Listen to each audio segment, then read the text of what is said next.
reaksi orang Malaysia terhadap korupsi Indonesia. Kalau ke Malaysia, tengok siapa yang korup. Kalau orang biasa penjara, kalau ahli politik turun naik mahkamah sampai kiamat, tapi tak masuk-masuk penjara. Dimanapun orang politik sama aja, kata dia. Macam tu beda. Oh, berarti sama dengan Indonesia nih. Kalau di Indonesia kan walaupun dia udah pernah masuk penjara gara-gara korupsi, dia masih bisa mencalonkan diri. Ya ndak tahu beda, kok tanya saya.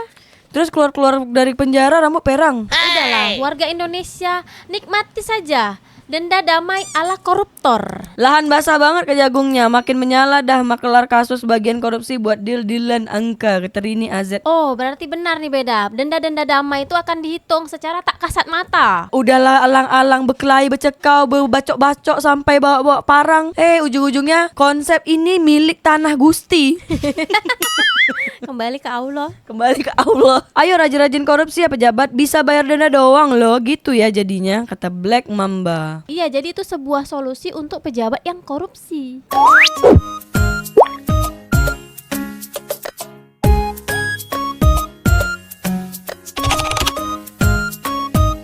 Menteri Hukum Supratman Andi Aktas menyebut selain pengampunan dari Presiden, pengampunan bagi pelaku tindak pidana termasuk koruptor bisa juga diberikan melalui denda damai. Kewenangan denda damai dimiliki oleh Kejaksaan Agung lantaran Undang-Undang tentang Kejaksaan yang baru memungkinkan hal tersebut. Adapun yang dimaksud dengan denda damai adalah penghentian perkara di luar pengadilan dengan membayar denda yang disetujui oleh Jaksa Agung. Denda damai dapat digunakan untuk menangani tindak pidana yang menyebabkan kerugian negara. Dalam menangani kasus korupsi, pemerintah menaruh perhatian kepada aspek pemulihan aset. Menurutnya, penanganan koruptor tidak hanya sekedar pemberian hukum, tetapi juga mengupayakan agar pemulihan aset bisa berjalan. Supratman kembali menegaskan bahwa pemberian pengampunan kepada pelaku tindak pidana adalah hak konstitusional Presiden yang diberikan oleh Undang-Undang Dasar 1945.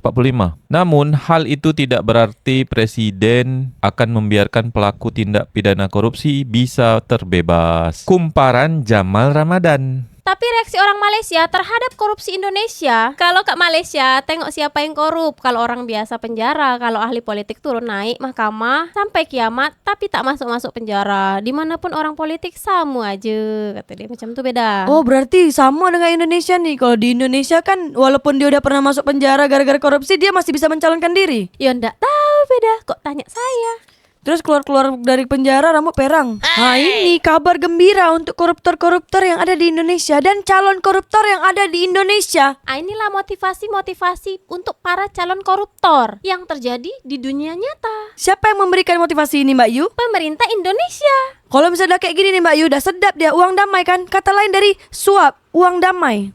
Tak boleh cakap macam gitu beda. Ini kan kita belum tahu lagi kebijakan dari pemerintah macam mana. Tapi setidaknya ini namanya pengampunan untuk koruptor. Terus apa efek jerahnya untuk koruptor? Kan kita nih bukan negara Cina atau negara Singapura beda. Kok iya kalau misalnya di negara Cina, koruptor tuh dihukum mati. Bahkan dia kalau misalnya anak presiden pun dihukum mati. Aset dia diambil kan sama negara. Iya, kalau di Indonesia RUU perampasan aset aja belum disahkan. Berarti bibit-bibit koruptor di Indonesia nih beda, sangat menyala beda. Dan subur merata Mbak Yu, dikasih pupuk lagi, dikasih air lagi. Aduh, udahlah. Terus apalah kata netizen fufu fafa buta mata buta fakta nih beda. Engkau nak aku baca kak bahasa Melayu, Thailand, Filipina, Kamboja, Amerika atau dari mana? Udahlah beda, bahasa fufu fafa aja. Welcome to my country everybody, kata Yoga 2503. Dijawab sama Shalala, put your hands up, yeah.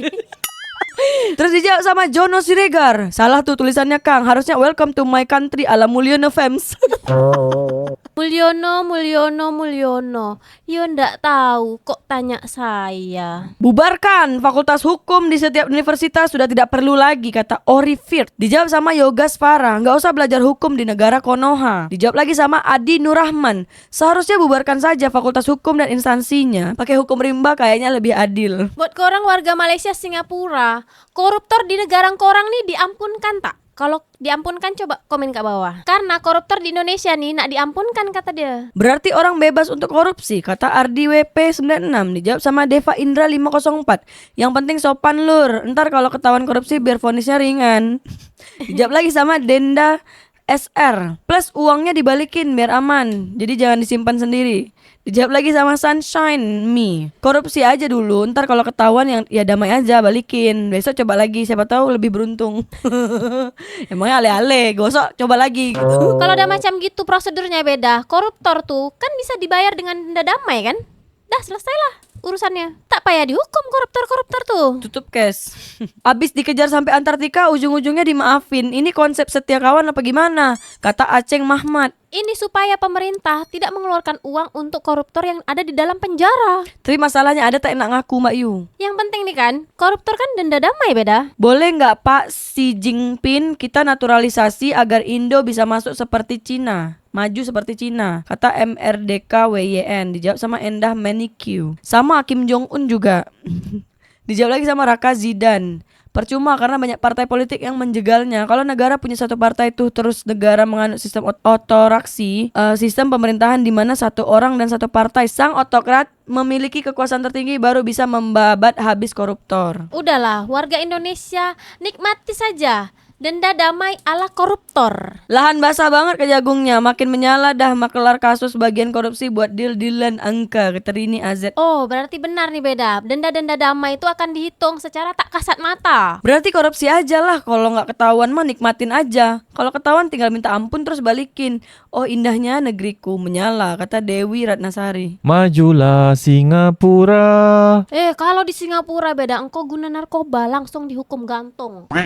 Engkau korupsi, habis lah engkau. Diapain Mbak Yu? Iya, hukum gantung juga macam korupsi. Mungkin gini, korupsi 10M balikin 50M dan bayar denda damai 25M. Jadi masih untung 25M. Info lowongan pejabat lur, kata Teima Purnama. Dijawab sama Wemention. Tinggal cari partnernya aja kak.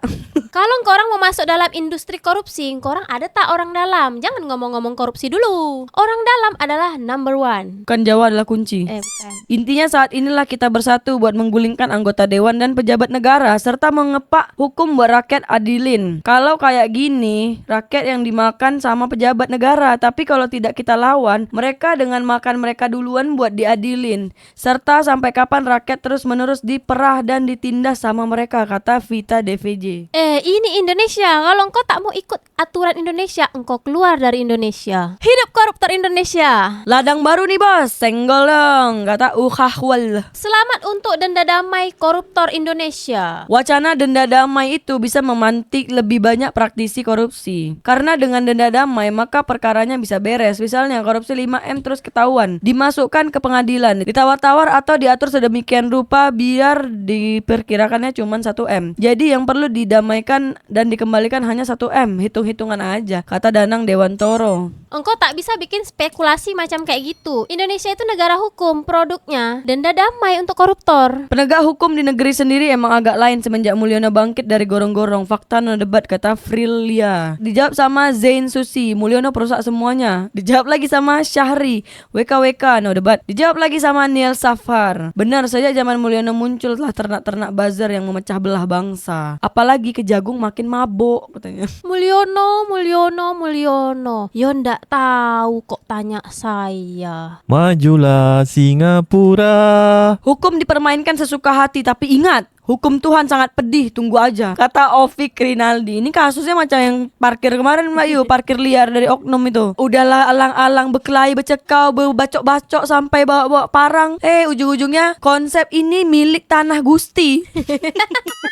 Kembali ke Allah. Kembali ke Allah. Sekarang kan hukum manusia dibuat oleh manusia. Kalau hukum yang maha kuasa, nanti hitung-hitungannya. Ayo rajin-rajin korupsi ya pejabat, bisa bayar denda doang loh, gitu ya jadinya, kata Black Mamba. Iya, jadi itu sebuah solusi untuk pejabat yang korupsi. Benar lirik lagunya Gayus Tambunan. Lucunya di negeri ini hukuman bisa dibeli. RI krisis keadilan, hukum RI bobrok, tumpul ke atas, tajam ke bawah. Keluar tahanan masih bisa foya-foya, santuy. Dasar Pancasila sudah tidak ada maknanya, kata Vian Octaviano. Kalau engkau tak nak ikut aturan Indonesia, engkau keluar dari Indonesia. Engkau kerja kat Singapura. Tinggal di Johor, Malaysia. Majulah Singapura. Segeralah jadi koruptor berjamaah agar rakyat punya alasan sah untuk bisa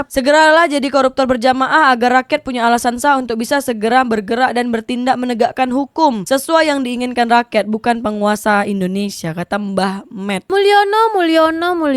Yo ndak tahu kok tanya saya. saya. Korupsi adalah budaya kita, hahaha. Kita harus menjaga dan merawatnya, kata Harry Extension. Dia masuk lagi komentar dari Taufan Andriansyah.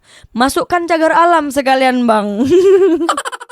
Iya beda, budaya korupsi yang ada di Indonesia nih daftarkan ke UNESCO supaya Malaysia tidak bisa klaim. Sekalian juga Mbak Yu, pungutan liar, parkir liar, selingkuh, apalagi judi online, terus pinjaman online, tuh daftarkan semua tuh ke UNESCO. Biar Malaysia ini tak bisa untuk klaim. Kukira semakin keras ke koruptor, ternyata kata Tiang 4 Elit, dijawab sama Rehat BM. Gak apa-apa kan udah dipilih. Udahlah, pokoknya ini negara gak jelas arahnya mau dibawa kemana sih, kata Fajar Nugraha. Dijawab lagi sama Demplon. Kamu tahu kon? Enggak.